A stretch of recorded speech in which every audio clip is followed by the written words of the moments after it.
22장 22절부터 29절입니다. 잠언 한 절씩 저하고 교독하겠습니다. 약한 자를 그가 약하다고 탈취하지 말며 공고한 자를 성문에서 압제하지 말라.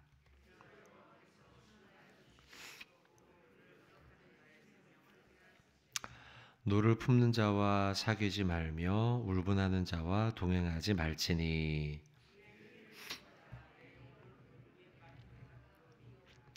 너는 사람과 더불어 손을 잡지 말며 남의 빚에 보증을 서지 말라.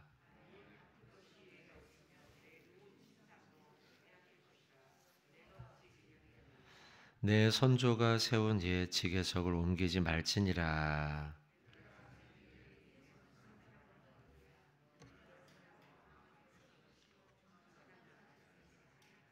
아멘. 우리가 잠언 말씀 이제 10월 오늘 마지막 날인데요. 보고 내일부터 이제 11월 달에는 또 요한계시록이 시작이 됩니다. 오늘 잠시 잠언의 말씀 좀 보는데요. 읽은 말씀들을 보니까 우리가 하루하루 살아가는 데 있어서 굉장히 지혜로운 말씀들이 많이 담겨 있습니다. 그 가운데 몇 가지만 오늘 좀 보도록 하겠습니다. 22절, 23절 좀 먼저 보는데요. 22절을 보시면 약한 자 그리고 공고한 자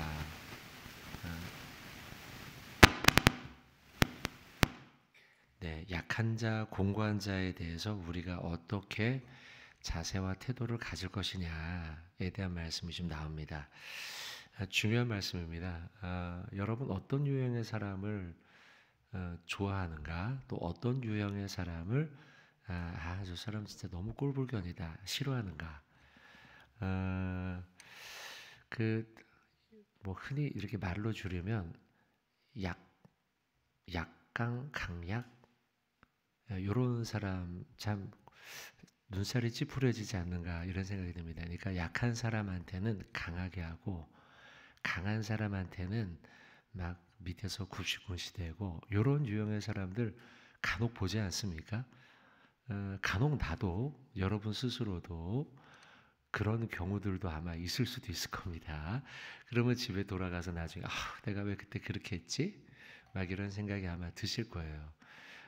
지금 22절과 23절에 약한 사람, 공고한 사람을 너는 어떻게 대해야 되느냐? 자, 요 말씀이 나오고 있습니다. 그리고 뒤에 이어서 그렇게 행동했다면 약강, 강약 그렇게 했다면 하나님이 너 가만히 두지 않는다. 너 기억하고 있다가 하나님이 너에게 너의 잘못에 대해서 꾸짖으시고 심판하시고 할 것이다. 이런 말씀이 나오고 있어요. 약한 자, 공고한 자에 대한 말씀이 나오는데 22절에 보면 두 가지의 모습이에요. 앞부분에 약한 자를 어떻게 하고 공고한 자를 어떻게 하고 이렇게 나오는데 첫 번째 앞에 나와 있는 약한 자에 대한 말씀은 직접적인 표현이 나오죠. 저 사람 아주 약하구만 생각하고서요. 노골적으로 그 사람을 탈취하는 경우입니다. 대놓고 하는 경우죠. 그러나 뒤편에 나와 있는 공고한 자에 대한 것은 표현을 좀 단어를 바꿔 하지만 의미는 비슷해요. 약한 자, 공고한 자. 자, 그런데 그런 사람을 성문에서 압제하는 건데 성문이라는 표현이 보여주는 바 성문은 우리가 구약 시대나 아니면 그 신약 시대, 성경 시대 속에서는 비슷합니다. 성문은 어떤 곳이냐라고 한다면 일단 그 외부에서 사람들이 성문을 통해 들어오죠. 그럼 여기에 마켓, 시장이 열립니다. 장사, 매매가 이루어지는 곳이에요. 그리고 또 여기에서는 사람들이 많이 모여 있기 때문에 재판, 판결이 이루어지는 곳입니다. 자, 그래서 우리가 그 성문에 대한 이해를 가지고 본다면 곤고한 자를 성문에서 압제한다는 표현은 장사, 매매를 하고 또 재판이 이루어지는 그 속에서 노골적이지는 않지만 정상적으로 보일 수도 있어요. 하지만 그 속에서 비열하게 몰래 아니면 뒤에 담합을 해서 야합을 해서 그 사람의 것을 뺏는 행위입니다. 그러니까 담합해서 금액을 맞추는 거죠. 그래가지고 저 사람이 돈을 못 벌게 하는. 그래서 그 사람으로 하여금 공고한 자로 하여금 더 그렇게 빠지도록 만드는 거예요. 그런 거 있잖아요. 장사해 보면 저 사람은 건드리면 안 돼. 이런 거 있죠. 그럼 못 건드려요. 근데 공고해 보이는 사람은 어때요? 약해 보이는 사람은 어때요? 저 사람 저거 가게 망하게 할 수 있겠구만. 그리고서 담합하고 야합해서 저 사람의 것을 모두 다 빼앗는 거. 재판도 그래요. 재판도 저 사람은 건드릴 수 없는 사람이야 생각하면 어떻습니까? 건드릴 생각조차 못해요. 근데 쥐뿔도 없어. 이러면 어떻습니까? 그 사람의 모든 증인을 거짓 증인으로 꾸며가지고 그 사람을 완전히 나락으로 떨어뜨리는 거죠. 그런 여러분 어떻습니까? 이런 사람들 꼴보기 싫죠, 그죠? 꼴보기 싫어요. 그런데 아까 말씀드린 대로 나도 간혹 그런 식으로 약강, 강약 이렇게 행동할 때가 나도 모르게 그리고 집에 돌아와서 후회하는 거죠. 또 세상 사람들 나 말고 주변을 보면 그렇게 살아가는 못된 사람들이 아주 노골적으로 반복해서 있단 말이죠. 하나님은 그들을 어떻게 대하실까요? 23절이에요. 대저 여호와께서 신원하여 주시고 또 그를 노약하는 자의 생명까지도 빼앗을 것이다. 그러니까 22절에 약한 자에 탈취하고 또 성문에서 압제하고 이런 사람들의 생명까지도 빼앗겠다. 반드시 심판하시겠다는 거예요. 이 신원하여 주시고라는 말이 우리가 잘 사용하지 않는 말이긴 한데요. 히브리어로 리브라고 하는 말이고요. 이 말은 다투다, 변론하다라는 거예요. 다시 말하면 그런 사람을 위해서 내가 대신 다투어 주겠다. 그런 사람을 위해서 압제당하는 자, 공고한 자, 약한 자를 위해서 내가 대신 싸워주고 내가 대신 다퉈주고 내가 대신 변론해주고 이게 신원하다라는 말이에요. 그렇게 해줄 뿐 아니라 만약에 노략당했다면 그 노략한 자의 생명까지도 빼앗을 것이라고 말함으로써 하나님은 어떤 분이냐. 약한 자에게 비열하게 행동하는 사람들은 반드시 하나님의 심판이 있다. 심판하실 것이다. 라고 말씀하고 있습니다. 여러분들, 우리는 성경 속에 이렇게 행동하신 하나님의 모습을 많이 발견합니다. 잘 알고 있는 사건이에요. 나봇의 포도원. 얼마나 비열합니까? 아합, 이세벨. 아주 권력도 있고 힘도 있어요. 맨 처음에는 나봇의 포도원을 돈 주고 사려고 했는데 하나님의 계명으로 이건 살 수가 없었던 것이죠. 시름시름 마음속에 하고 있던 아합을 향해서 이세벨이 뭐라고 해요? 내가 다 해줄게. 근데 해주는 방법이 비열한 방법이었죠.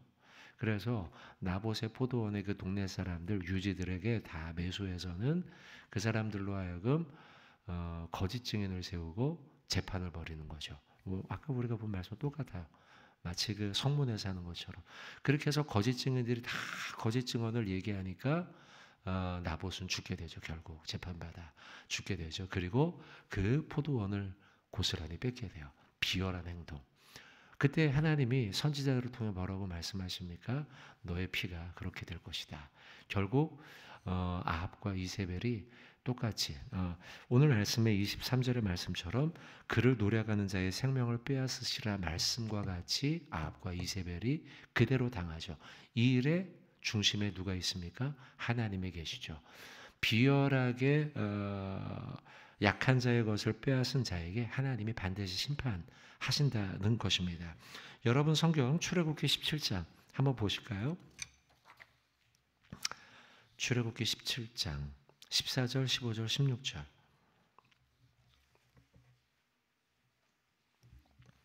출애굽기 17장 14, 15, 16.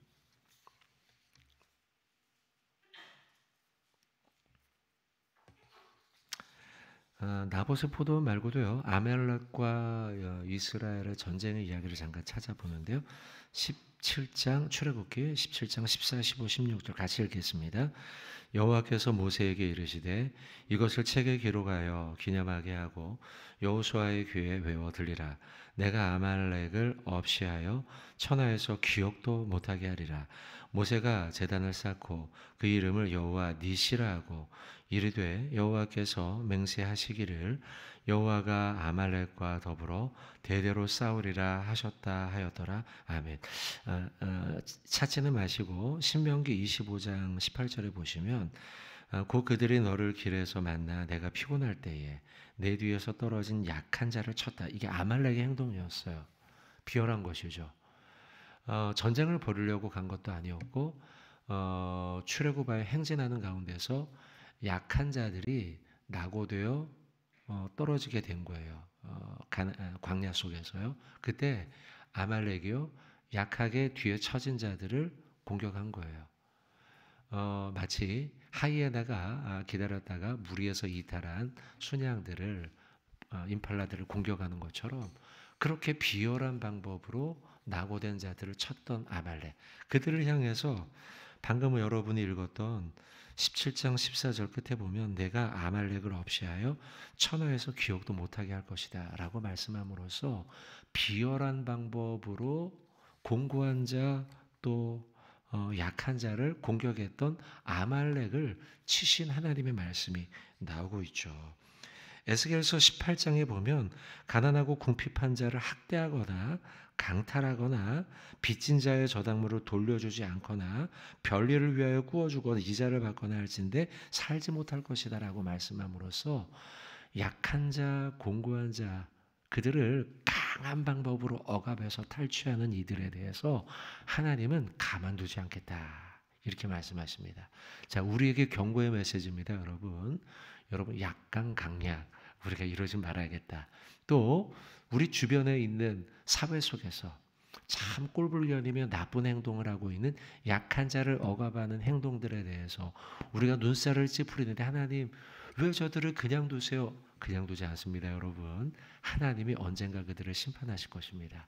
여러분 하나님의 그 성품을 우리가 기억해야겠습니다. 자, 한 가지 말씀 좀 봤고요. 두 번째 24절과 25절입니다. 24절과 25절을 보세요. 노를 품는 자와 사귀지 말며 울분하는 자와 동행하지 말지니 그의 행위를 본받아 내 영혼을 올무에 빠뜨릴까 두려움이라 말씀하고 있어요. 24절 25절의 말씀은 분노에 대한 것입니다. 분노. 그래서 분노를 다스리는 것이 중요합니다. 우리의 감정. 여러분 감정이라는 게 희노애락이 다 있잖아요. 기쁜 것도 있고 슬픈 것도 있고 또 평안한 것도 있지만 이 격분하는 것도 우리의 감정 가운데 하나입니다.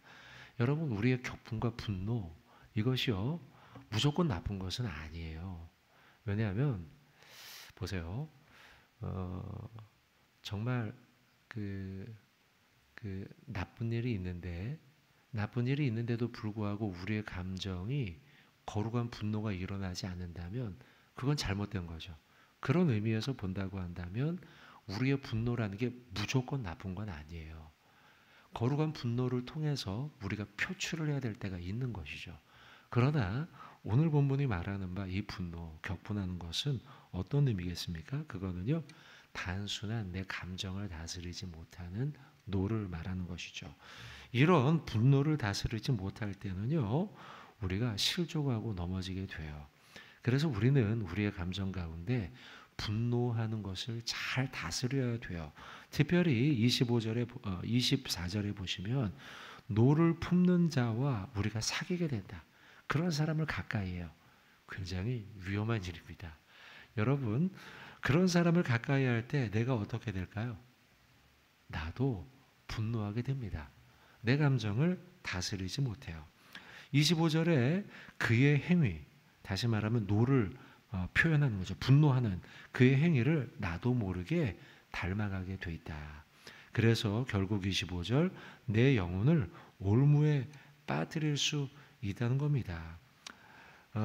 쉽게 이 노를 품는다는 것에 대해 아까 잠깐 말씀드렸지만 원어상의 의미는 이런 표현이라고 합니다.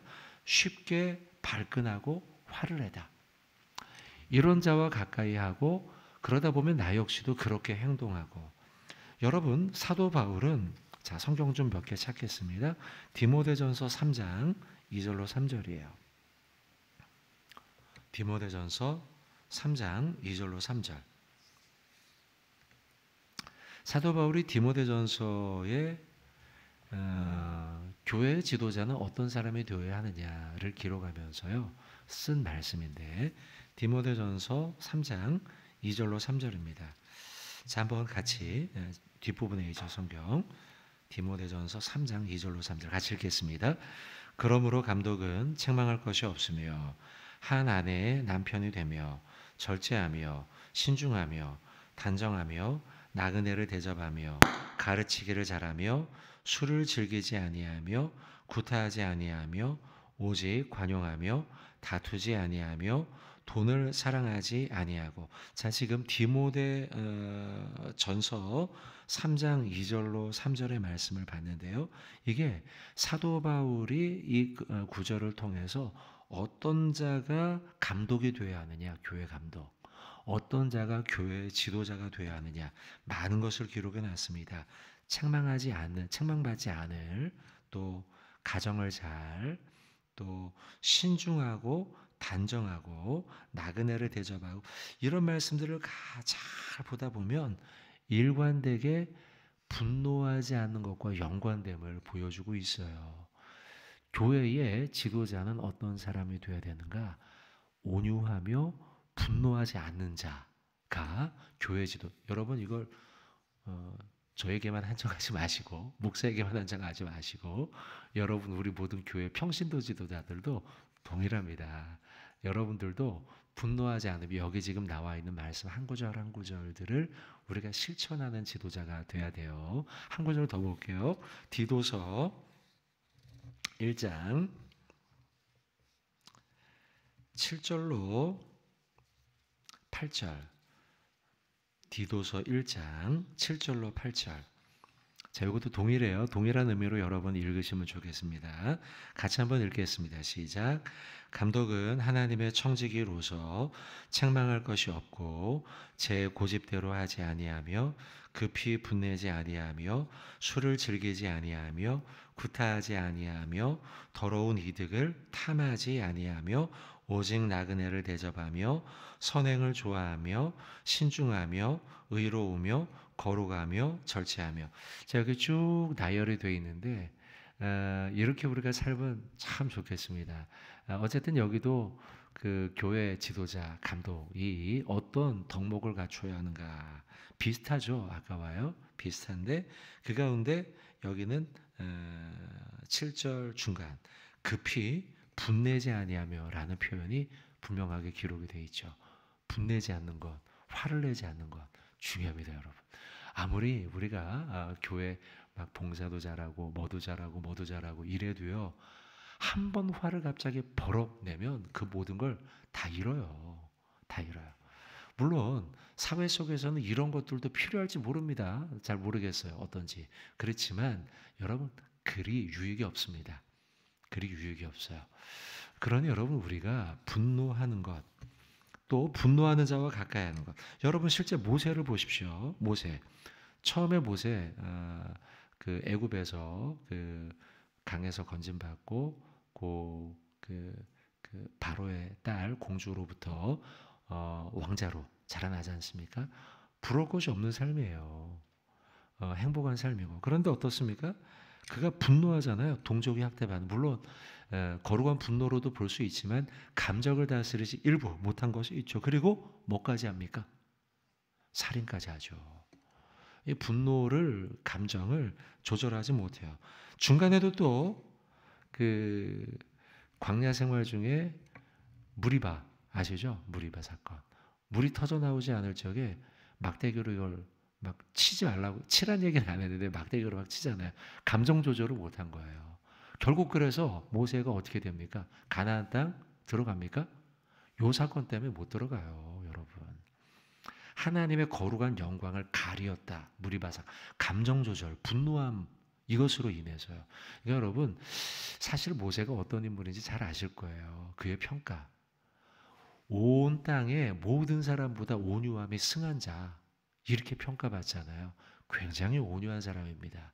그런데도 불구하고 사람이기에 때때로 이러한 감정, 분노, 이것을 조절하지 못하는 게 우리 인간임을 보여주고 있죠.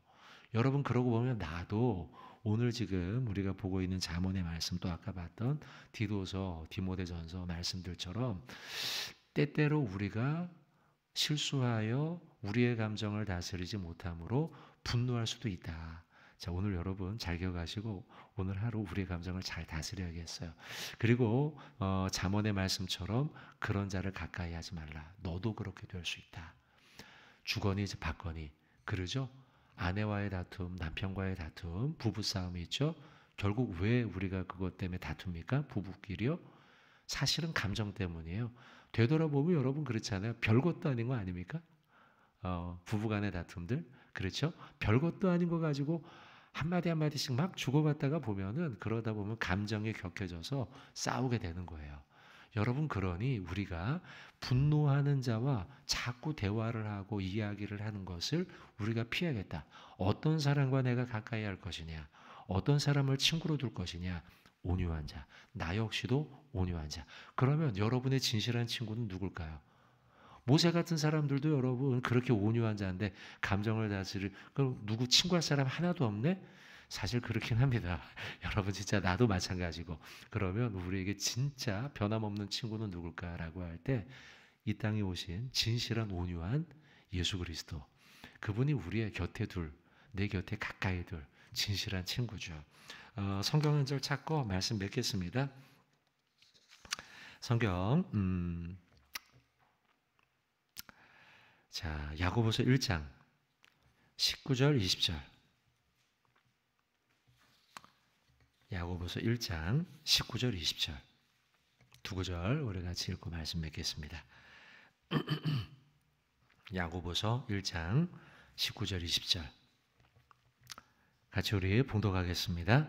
내 사랑하는 형제들아 너희가 알지니 사람마다 듣기는 속히하고 말하기는 더디하며 성내기도 더디하라. 사람이 성내는 것이 하나님의 의를 이루지 못함이라. 아멘. 한번 따라 하실까요? 사람이 성내는 것이 하나님의 의를 이루지 못합니다.